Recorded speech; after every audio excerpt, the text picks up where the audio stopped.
Kulingana na klabu ya kronomita yangu mpenzi mtazamaji, ni saa 7 kamili Afrika Mashariki, sawa na saa 6 Abra Afrika ya Kati. Kuna mengi tumekuandalia mpenzi mtazamaji kuhusiana na swala zima CBC. Watu wamezungumza itakuwaje. Jina langu ni Emmanuel Terere, mfasiri katika lugha ya alama ni Tracy D. Usitake kuondoka. Vile vile mwandishi wetu wa habari Robert Ouma yupo ange kabisa kukufahamisha kuhusiana na mgomo maandamano ambayo wanafunzi wa chuo kikuu cha Nairobi wangefanya leo, lakini imekuwaje. Nasikiza taarifa hiyo kwa undani kutoka kwa Robert. Usitake kuondoka. Lakini tuanze na taarifa kwamba chama cha wazazi nchini kimetoa msimamo wake kuhusu mtaala mpya wa elimu CBC, kwamba hawako tayari kustahimili athari zitakazoibuka endapo mahakama itatupilia mbali mtaala huo. Viongozi hao wameeleza wasiwasi wao baada ya kesi ya kupinga utekelezaji wa mtaala huo kuwasilishwa mahakamani na wakili wake wa mahakama ya juu Esther Angawa. Engaged as parents body when the curriculum was developed by KICD. We were engaged as parents body. We were also engaged when we developed parental empowerment manual. And for this case, our interest actually, as said before, is our children. What will happen to our grade 1, PP1, PP2, grade 1 to grade 5 children, a whooping 7 million of them? What will happen to our children if the court will say, let's revert to 844? Yeah. What will happen to our children? 7 million. What they are saying as parent leaders is, let the judiciary proceed, but we will state our stand that many parents of this country, more than 10 million, are in support of CBC. With those few remarks, thank you very much. Ni mtaala ambao umezungumzwa pakubwa sana. Washikadau katika sekta ya elimu wanazungumza kila moja. Kuna wakereketo ambao wanasema mtaala huo unasumbua kweli kweli. Wazazi vile vile tuzungumzia kwa undani itakuwaje kuhusiana na mtaala wenyewe. Mwaka 2017 tulisikiza taarifa kuhusu, ikaidhinishwa mwaka 2019, na vile vile wazazi wakazungumza. Aliyekuwa wakati moja katibu katika kuwakilisha chama cha NAT Wilson Sossion naye alipinga kabisa mtaala huo, akisema kwamba haufai na utakwenda kuwakilisha wale ambao wana utajiri mwingi. Lakini waziri wa habari na mawasiliano Joe Musheru leo amezindua rasmi mpango wa ajira kwa wanaonuiwa kutoa ajira kwa maelfu ya Wakenya kwa njia ya teknolojia. Hebu tupate kusikiza alichosema hapo awali. One thing that I know and I have seen is that we are growing this country and this economy and our digital economy in a very significant way. We've just finished launching with the Communications Authority in Nyeri, the 11th spectrum management system for the country, which allows us to be able to monitor all our spectrum so that we can be able to ensure we're giving quality services, there's no interference, and we optimize the scarce resource that we have. It's our expectation that we're going to start seeing the rollout of 5G now happening in the country, which will allow for very many other different applications to come on. And these applications will allow our young people to be fully employed, and then they can take care of many of the other services. We have been providing, to our citizens, those, probably in places of drought and those that require assistance, the cash transfers. These are being done using technology. And this allows for us to be able, one, to audit. We can tell who has received the money. But by sending the money, you're growing the economy in that area. We're not necessarily just trying to ship food there. So we maintain and sustain jobs. And this is the many things that technology is allowing us to be able to do. So I'm pleased that we have an opportunity to launch this strategic plan. This probably is the last one I am launching. I'm not sure that I'm going to be in the next one. So I'm very happy that I can say we have built a solid foundation. Ni taarifa ambayo inahusisha vijana. Katika taarifa inayofungamana na hiyo, wanafunzi wa chuo kikuu cha Nairobi wakiongozwa na katibu mkuu wa baraza la wanafunzi jana walikuwa wametishia kwamba watagoma, na sasa shughuli nzima hii imeshika kasi. Itakuwaje? Na kupeleka moja kwa moja kwa mwandishi wetu Robert Ouma ambaye amekaanga kabisa mubashara kutufahamisha kuhusiana na swala zima hili la maandamano wanafunzi wa chuo kikuu cha Nairobi. Kwako Robert Ouma.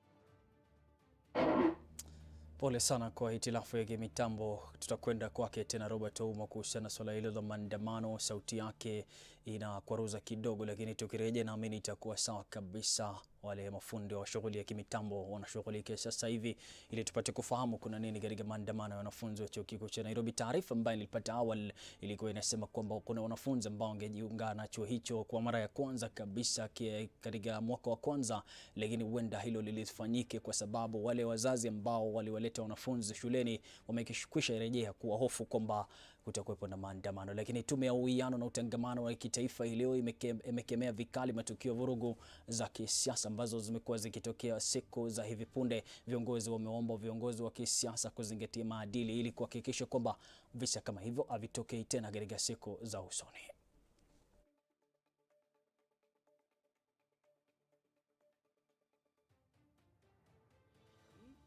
As a people, and particularly the leadership, and even more particularly the political class. I say this because what has been happening in Kenya in the last 2-3 weeks, and a little earlier, is of great concern when we talk about peace.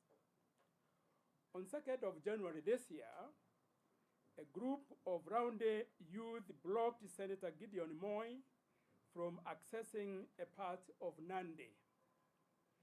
This incident was received with cheers from one side of the political divide and with jeers on the other political side. And on 27th of January, a clash between His Excellency Raila Odinga supporters and the supporters of Deputy President His Excellency William Ruto in Githurai led to a few being injured, and a further showed how intolerant we can be in our politics. Then on the 5th of September, we saw the DP, His Excellency William Ruto's motorcade stoned in Narumoro and being blocked from accessing a church in Kieni in Nyeri County. This is clearly a worrying trend.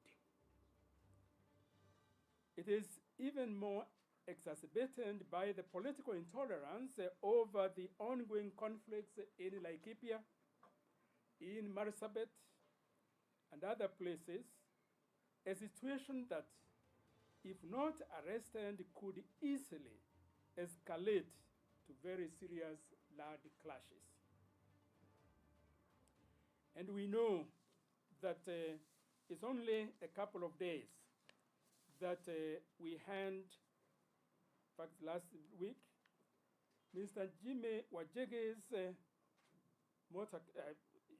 he himself was stoned by a group of rowdy youth in Megori. This event is not only unfortunate, but also a very sad day for Kenyan democracy and points to worrying trend as we head into the 2022 elections. I want to say that as NCIC, we condemn unreservedly what happened in Migori when Mr. Jimmy Wajege was stoned, as well as what happened before, as I have already indicated. our determination as NCIC to a venture beyond merely making statements and warning politicians, which of course we're not tired to do, as well as not only politicians, but anyone else in Kenya, including artists like musicians who also we know have been involved in not only hate speech, but intolerance. Tukiondoka katika masuala ya NCIC sasa na kupeleka tena mubashara kwake Robert Ouma kuhusiana na swala zima hili la maandamano chuo kikuu cha Nairobi. Kama unanipata salama kabisa Robert Ouma, kazi kwako.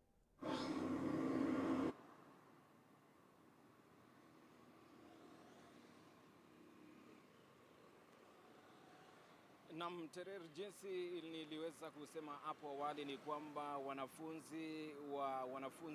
viongozi wa wanafunzi katika chuo hiki cha kikuu cha Nairobi hapo jana waliweza kutoa notisi kwa wanafunzi kuhusiana na maandamano ambayo wangeandaa hivi leo, na kwa muda mfupi ambao umeweza kupita, ama kweli tumeweza kushuhudia vitoa machozi kuweza kurushwa kwa mara ya kwanza. Hata mpiga picha wangu Metrin pale namuona kwamba amekuwa akiloa machozi kila sehemu. Lakini kuhusiana na swala nzima la maandamano kuweza kuandaliwa, wanafunzi hao wanasema kwamba chuo hiki kimekuwa katika mstari wa mbele kuongeza karo kwa wanafunzi, jambo ambalo halijekuwa sawa. Na pia ikumbuke kwamba hapo jana kuna wanafunzi na wazazi ambao walikuwa wanafaa kuwasili shuleni humu ili kuweza kusajili watoto wao, wanafunzi wao kwa mara ya kwanza, lakini kuhusiana na hilo bado halijafanyika.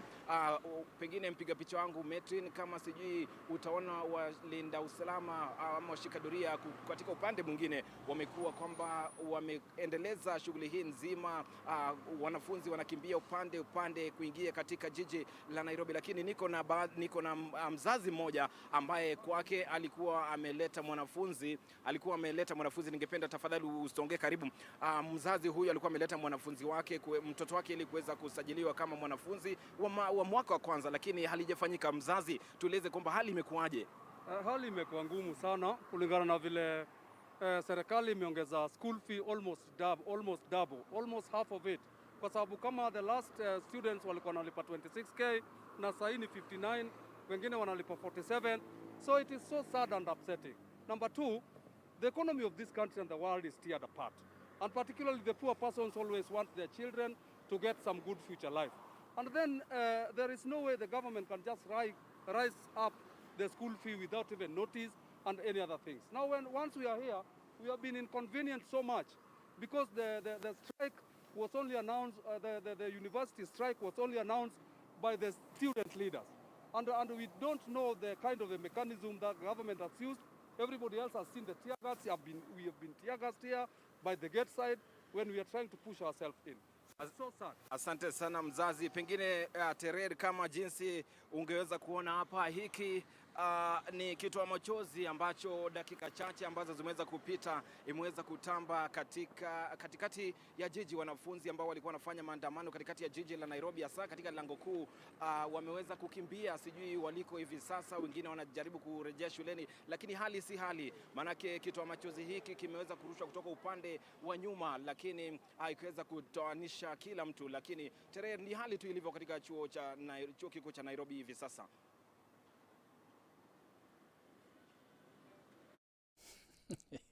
Robert Ouma huyo ambaye anahukuta barabara kabisa kuhusiana na kitoa machozi, akisema kitu kimoja, kulitokea tafrani, purukushani aina yake, wanafunzi wanakimbia kutoka sehemu moja. Yule mzazi amezungumza kitu kimoja kwamba maradufu ya karo za shule inakwenda sasa. Ndio hali ilivyo katika taifa la Kenya, wanafunzi wanalipwa sana, wale wazazi, masomo si rahisi tena kama tulivyoshuhudia wakati wetu. Lakini sasa hali si hali tena katika chuo kikuu cha Nairobi. Tusubiri itakuwaje mwendo saa moja. Robert Ouma atakuwa hapa kwa kufahamisha mengi haswa kuhusiana na swala hilo zima la maandamano. Kwa sasa tunakwenda katika mapumziko kidunya, tukirejea kungali kuna taarifa chekwa haswa bingwa moja ambaye ana mguu lakini sasa ni mkulima hodari kabisa. Tutapata hiyo katika awamu ya pili ya taarifa zetu.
Karibu tena mpenzi mtazamaji. Asasi ya usalama katika kaunti ya Migori inanuia kuondoa kabisa kwa 100% swala la ukeketaji eneo la Kuria. Akizungumza katika mkutano uliowaleta pamoja wahakiki, mashirika yasiyo ya kiserikali na makanisa, kamishna wa kaunti ya Migori Mwangi Meru amelitaka swala la ukeketaji kupigwa vita vilivyo. Tukichukua wazazi by the way, tuende kwa ule mama tuongee naye and tell the lady that time is over. Tumwambie the risk of FGM, and she knows very well the risk of FGM. So you have to talk to her silently na umweleze kwamba nao katiba imekataa. Na once katiba imekataa, there's no need of you ushikwe uingizwe ndani ufungwe kwa sababu ya mtoto wangu.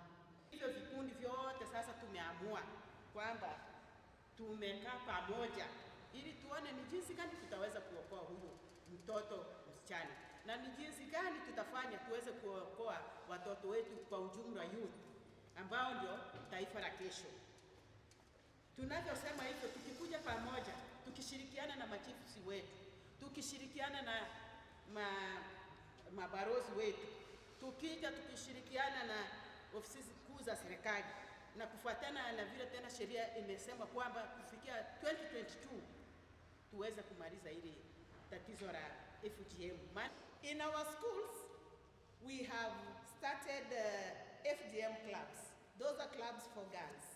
Girls talk to themselves, they talk of challenges that they are facing, and then there is a patron who patronizes them, who is a teacher in that school. And in most cases we request or ask the head teachers to give us those teachers who are not cut, madams. And if there is, we have even schools where we don't have madam ladies. So even men becomes patron of FGM. Any culture that is retrogressive, that puts us back instead of moving forward, that culture is archaic and should be discarded. Ni vita dhidi ya ukeketaji. Lakini kwingineko, serikali kupitia Wizara ya Mazingira na ile ya Utalii inaendelea na juhudi za kurejesha shamba zaidi ya ekari 10,000 lililokuwa limevamiwa na kuharibiwa na wakazi kwenye chemichemi ya Kibirong iliyoko Aldai, County Nandi. Chemichemi ya Kibirong ni mojawapo ya chemichemi kubwa humu nchini na pia ni nyumbani mwa ndege aina ya korongo na wanyama aina ya nzohe ambao wanasemekana kuwa kwenye hatari ya kutokomea humu nchini. Katibu mkuu katika Wizara ya Mazingira Daktari Chris Kiptoo na katibu kwenye kamati ya kusikiliza malalamishi kuhusu mazingira John Chumo wanasema kuwa serikali inaendeleza zoezi la kupanda mianzi kwenye chemichemi hiyo, kwani uvamizi wa chemichemi ya Kibirong ulisababisha kuhama kwa korongo 100,000 zaidi ya nzohe 150. This is an area of the crested crane, which is an endangered species of a bird. And for a long time, this place used to be at the breeding ground of the crested crane for the entire western region, where, for example, all the birds could come from Busia, from Nyanza, this other side, and they come and breed here. And then after that, they just leave to their places. But because of the degradation that took place here, all those crested cranes disappeared, but they are now coming back. Kulingana na Daktari Chris Kiptoo, asasi husika ya mazingira imeweka mikakati dhabiti kuimarisha mazingira nchini. Programs through Kenya Water Tower and other agencies, the multi-agency, we have seen ourselves reach this state where we now have bamboo already grown and so many efforts being made to fully restore. The aspiration of the national government and the county government is to declare this site a Ramsar site. Kufikia sasa, Wizara ya Mazingira kwa ushirikiano na NEMA ipo katika harakati za kuhakikisha chemichemi za maji zinahifadhiwa kwa ukamilifu. Flora Limuki, Runinga Switch. Stephen Ndicho Nchege, mwanamume mwenye umri wa miaka 46 katika kijiji cha Kiriugini, eneo bunge la Kandara, amejitosa ulingoni kimasomaso kutimiza ndoto zake, ijapokuwa hana mguu mmoja, mguu ambao aliupoteza baada ya kukutwa na donda sugu ambalo alikupona kwa miaka 26. Tupate taarifa ambayo nilitia sauti awali. Mikongojo bakibandika bakibandua. Hatima ya safari yake Stephen Ndichu ni shambani. Anapowasili shambani, anaweka kando mikongojo yake tayari kuchumia juani, akifahamu fika kuwa atalia kivulini. Anaketi kisha anatoa jembe lake na kuanza shughuli za kulima. Amini usiamini, hana mguu moja, ila hajafa moyo. Analolenga ni kuishi ya leo, kwani kesho itajijali. Mguu wa Ndichu ulikatwa baada ya kukutwa na donda sugu ambalo lilikosa kupona kabisa kwa miaka 26. Kulingana na Ndichu, mkewe alimwacha baada ya kushindwa kustahimili mateso ya kumuuguza mmewe. Alibahatika kutibiwa na madaktari kutoka Uhispania waliozuru kaunti ndogo ya Maragua, ambao baadaye walikata mguu wake Ndichu, na hilo alijamsibu kutofanya kazi yake. Anafanya kazi yoyote, ukimuitia kazi anafanya. Sasa mkitusaidia tutasema ni asante. Kulingana na wakazi, kumwona Ndichu akijisukuma kufika malengo yake huwa inawapa moyo, ila wangewataka wasamaria wema kujitokeza kumsaidia Ndichu. Na tuko na mtu wetu hapa ana mguu. Tunaomba sana kwa wale wanasaidiana, wasaidie huyu mtu wampe mguu. Tungeomba wale watu wako kwa ofisi, ile ofisi ya disability, wamsaidie aanze kupata ile pesa wanapewa kwa kila mwezi, na atakuwa ni mtu wa kusaidika. Wasemavo wasema, mchumia juani ulia kivulini, na papo kwa papo kamba ulikatajiwe. Emmanuel Terer, Switch TV.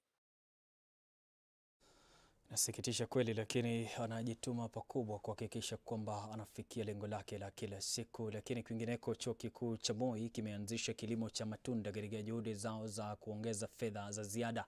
Chuo hicho kimesema mbali na kuzalisha mapato kwa taasisi hiyo, kilimo chao cha matunda pia kitatoa sehemu ya suluhisho ya mahitaji ya nchi. Chuo hicho kinakadiria kupata kiasi cha shilingi milioni 79 kwa hekari katika kipindi cha miaka 4. Hii inatafsiriwa kwamba takriban shilingi bilioni 80 kutoka kwa kilimo cha matunda itatokea katika swala zima hilo la ukulima wa matunda.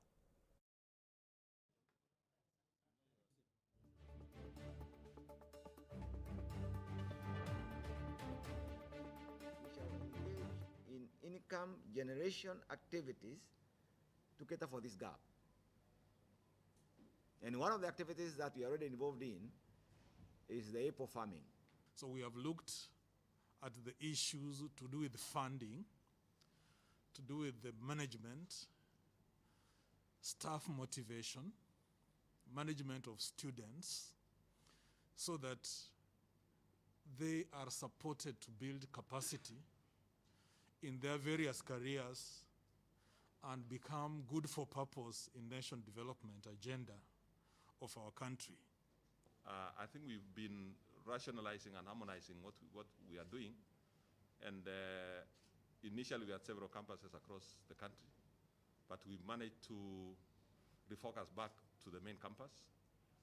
I know we've closed a number of campuses in Kericho, Nakuru, in Yala we handed over to Maseno, in Kitale, in parts of Eldoret we had several campuses.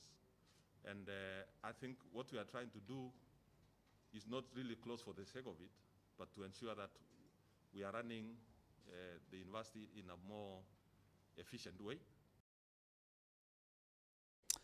Mpenzi mtazamaji, dakika 24 baada ya saa 7, naarifiwa kwamba tumpati Robert Uma, tungerejea kwake akiwahoji wanafunzi, lakini sasa inamaanisha kitu kimoja, tunaingia katika diko viwanjani. Usitake kuondoka, kuna mengi ya swat. Timu ya Arsenal ilifanya vema, Manchester United ikaponea pakubwa sana jana baada ya kukutana na West Ham. Itakuwaje? Tuzungumza sana, usitake kwenda popote.